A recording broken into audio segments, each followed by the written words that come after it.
Welcome, in front of me is a OPPO Reno 2, and today I'll show you how to add a photo to your contact.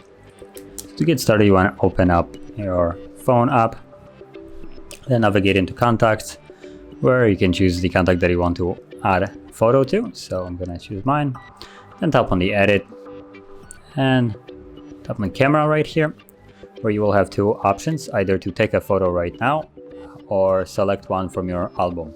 So I'm gonna select a photo,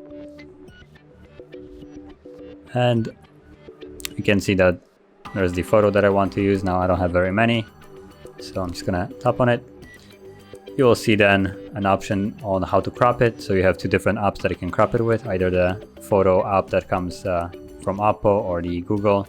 So it doesn't really matter what you choose, it just basically allows you to crop it. And from here you can resize it so it's bigger, smaller. Basically the square is what will be visible as a contact. So once you're satisfied with how it's set, you can tap on done, and you can see that now it's added here, and all you need to do now is just tap on save, and there it is. So you're done. And if you found this video helpful, don't forget to hit like, subscribe, and thanks for watching.